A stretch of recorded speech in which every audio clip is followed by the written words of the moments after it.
श्री स्वामी समर्थ. नमस्कार, मी नंदिनी. माझ्या यूट्यूब चॅनेलवर तुमचं खूप मनापासून स्वागत करत आहे. तुमच्या मनातील सर्व चांगल्या इच्छा स्वामी महाराज पूर्ण करो ही स्वामींच्या चरणी प्रार्थना करते आणि आजच्या व्हिडिओला सुरुवात करते. तर पहा, उद्या आहे वार शुक्रवार दिनांक 9 फेब्रुवारी. या दिवशी आलेले आहे पौष महिन्यातील मौनी अमावस्या. तर ह्या अमावस्येला मौनी अमावस्या त्याचबरोबर दर्श अमावस्या असंही म्हटलं जातं. प्रत्येक महिन्यामध्ये अमावस्या येत असते आणि प्रत्येक महिन्यामधील अमावस्येचं महत्त्व देखील वेगवेगळं असतं. इतर अमावस्यापेक्षा बी मौनी अमावस्येचं महत्त्व अधिकच आहे.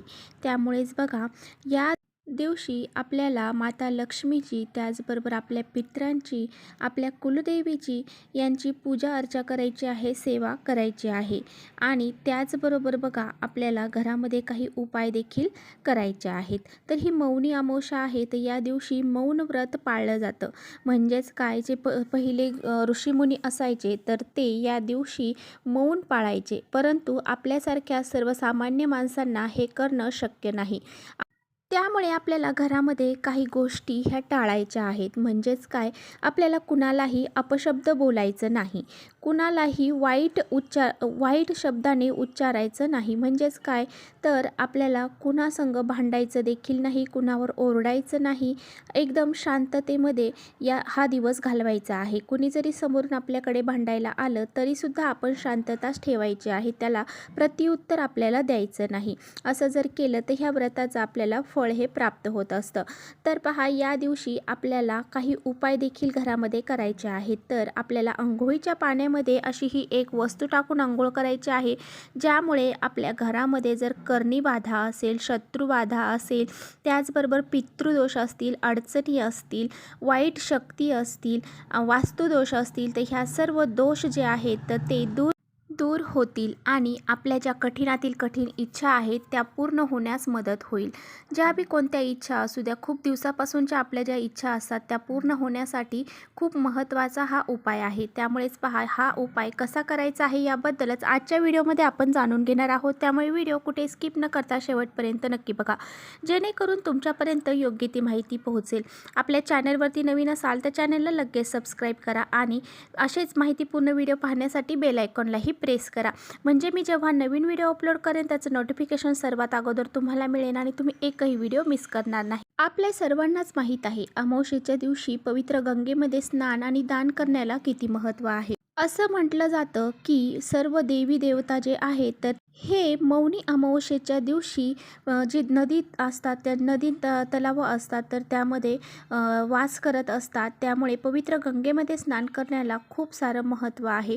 त्यामुळेच बघा, जर आपल्याला शक्य झालं तर पवित्र गंगेमध्ये जाऊन स्नान करा. आपल्या जे जीवनातील पापं असतील ते सर्व नष्ट होऊन जातील. आपल्याला कितीही कठीण पितृदोष असू द्या तो दूर होऊन जाईल. आणि असं करणं आपल्याला शक्य नाही तर आपल्या अंघोळीच्या पाण्यामध्ये आपल्याला काही वस्तू टाकायच्या आहेत आणि त्याने अंघोळ करायची आहे. तर पहा, आपल्या मनामध्ये भरपूर दिवसापासून एखादी इच्छा असते आणि ती कितीही प्रयत्न केले, किती मेहनत केली तरीसुद्धा पूर्ण होत नाही. याचं कारण असं असतं की आपल्या कुंडलीमधले जे ग्रह आहेत तर ते मजबूत नसतात, किंवा आपल्यामध्ये काही नकारात्मक शक्ती असतात, किंवा काही दोष आपल्याला लागलेले असतात, किंवा आपल्याला पितृदोष लागलेला असतो, वास्तुदोष लागलेला असतो. असे काही दोष आहेत तर ते आपल्याला लागलेले असतात. अशा वेळी आपल्या कष्ट आणि मेहनत केले तरीसुद्धा इच्छा ह्या पूर्ण होत नाही आणि आपल्या जीवनामध्ये वारंवार नुसत्या अडचणीच येतात. आणि त्याचबरोबर बघा, आपल्या घरावरती, कुटुंबावरती काही सारख्या अडचणी येत असतील, आपले जे काही महत्त्वाचे काम आहेत ती करायला गेलं की काही ना काही अडथळे निर्माण होत असतील, तर तुम्ही असे काही उपाय हे विशिष्ट तिथींना आवर्जून करत. हा उपाय करण्यासाठी तुम्ही थोडंसं एका वाटीमध्ये खडे मीठ घ्यायचं आहे आणि हे खडे मीठ जे आहे तर ते आपल्या घरातील प्रत्येक व्यक्तींवरून आपल्याला 3-3 वेळा उतरवून घ्यायचं. तर बघा, आपल्याला काय करायचं आहे, आजच संध्याकाळी, म्हणजे आज गुरुवार आहे, आजच संध्याकाळी आपल्याला खडे मीठ जे आहे तर ते एका वाटीमध्ये ठेवायचं आहे. असंच आपल्याला त्यातलं थोडं मीठ घेऊन सर्वांवरून 3-3 वेळा उतरवून ते वाटी जी आहे तर ती आपल्या घरामध्ये एका कोपऱ्यामध्ये ठेवून द्यायची आहे. आणि हे आपल्याला रात्री करायचं आहे, आज रात्री करायचं आहे. अशा प्रकारे थोडं मीठ घेऊन प्रत्येकाहून उतरायचं आणि ते एका वाटीमध्ये आपल्याला साठवायचं आणि ती वाटी जी आहे तर ती आपल्याला ईशान्य कोपऱ्यामध्ये ठेवून द्यायची आहे. घरातील प्रत्येक व्यक्तीवरून ते उतरवायचं आहे. म्हणजे अगदी लहानातील लहान मूल असू द्या तर मोठ्यातील मोठी माणसं असू द्या, प्रत्येकावरून स्वतःवरून सुद्धा उतरवायचं आहे आणि त्या वाटीमध्ये साठवून ईशान्य कोपऱ्यामध्ये ठेवून द्यायचं आहे. तर यामुळे काय होतं की आपल्या घरामध्ये कुणामध्ये जर नकारात्मक शक्ती असतील किंवा कुणाला वाईट बाधा लागलेली असेल तर दूर होण्यास मदत होत असते. तर पहा, दुसऱ्या दिवशी सकाळी आपल्याला लवकर उठायचं आहे आणि त्यानंतर अंघोळीचं पाणी काढायचं आहे. त्यामध्ये आपल्याला थोडंसं गंगाजल टाकायचं आहे. पहा, पवित्र गंगेमध्ये स्नान करण्याला महत्त्व आहे. त्याचप्रमाणे आपल्याला ते गंगाजल आहे त्या पवित्र गंगेमधून जर तुम्ही आणलेलं असेल तर ते टाका. नसेल तर पूजेच्या दुकानामध्ये पहा छोटीशी बॉटल मिळून जाते, ती तुम्ही गंगाजलाची घेऊन येऊ शकता आणि ते आपल्याला प्रत्येक वेळेस उपायाला सुद्धा कामी पडतं. त्यामुळे थोडंसं गंगाजल आपल्याला टाकायचं. आता पहा, जे काही मीठ आपण ठेवलेलं आहे, रात्री उतरवून ठेवलेलं आहे, तर त्यातलं चिमूटभर मीठ आपल्याला अंघोळीच्या पाण्यामध्ये, प्रत्येकाच्या अंघोळीच्या पाण्यामध्ये टाकायचं आहे. आणि त्याचबरोबर थोडीशी हळद आपल्याला टाकायची आहे. हळद ही नकारात्मकता दूर करण्यासाठी अत्यंत महत्त्वाची मानली जाते आणि त्यामुळे ही हळद आपल्याला थोडीशी टाकायची आहे. त्याचबरोबर पिवळी मोहरी जर आपल्याकडे असेल तर ती पिवळी मोहरी आपल्याला चिमूटभर टाकायची आहे. आणि आपल्याला यामध्ये थोडेसे पांढरे तीळ टाकायचे आहेत. तर पहा, पौष महिना चालू आहे आणि पौष महिन्याची ही अमावस्या आहे. त्यामुळे पौष महिन्यामध्ये तिळाला खूप सारं महत्त्व असतं. त्यामुळे आपल्याला पांढरे तीळ या पाण्यामध्ये टाकायचे. तर अशा प्रकारे आपल्याला ह्या वस्तू टाकून अंघोळ करायची आहे. आणि अंघोळ करताना पण आपल्याला डायरेक्ट डोक्यावर किंवा गुडघ्यावर पाणी टाकायचं नाही.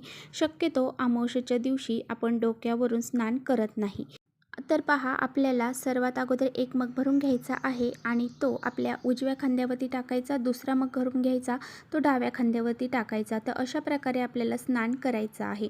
आणि स्नान करत असताना ओम नमो भगवते वासुदेवाय नमः या मंत्राचा जप करत आपल्याला स्नान करायचं आहे. आता पहा, तुम्ही स्नान केल्यानंतर तुमच्यामधली जी नकारात्मकता आहे, काही पितृदोष असतील, काही शत्रुबाधा असतील तर त्या सर्व नष्ट होऊन जातील आणि तुमचं शरीर हे शुद्ध होऊन जाईल. आणि त्यानंतर बघा, अंघोळ केल्याच्या नंतर आपल्याला एक तांब्याभर पाणी आपल्या स्वयंपाकघरातून भरून घ्यायचं आहे. आणि त्या पाण्यामध्ये पहा, आपल्याला थोडंसं लाल फुलं असतील पहा आपल्याकडे, तर ते लाल फुलं टाकायचे आहेत. आणि त्यामध्ये थोडेसे आपल्याला, जर आपल्याकडे लाल चंदन असेल तर ते आपल्याला त्या कलशामध्ये टाकायचं आहे. लाल चंदन जर तुमच्याकडे नसेल तर मग तुम्ही कुंकू टाकलं तरी चालेल. आणि त्याचबरोबर अष्टगंध असेल तर अष्टगंध टाकलं तरी चालेल.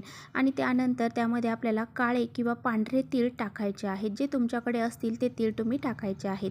आणि ज्या लाल मिरच्या असतात त्याच्या ज्या बिया असतात पहा, तर त्या बिया देखील टाकायच्या आहेत. आणि ह्या पाण्याने आपल्याला सूर्याला अर्घ्य द्यायचा आहे. तर पहा, सूर्याला पौष महिन्यामध्ये अर्घ्य देणं हे खूप महत्त्वाचं मानलं जातं. त्याचबरोबर या दिवशी अमावस्या आहे आणि त्या दिवशी तुम्ही जर सूर्याला अर्घ्य दिलं तर आपल्या ज्या काही मनोकामना आहेत तर त्या नक्कीच पूर्ण होतात.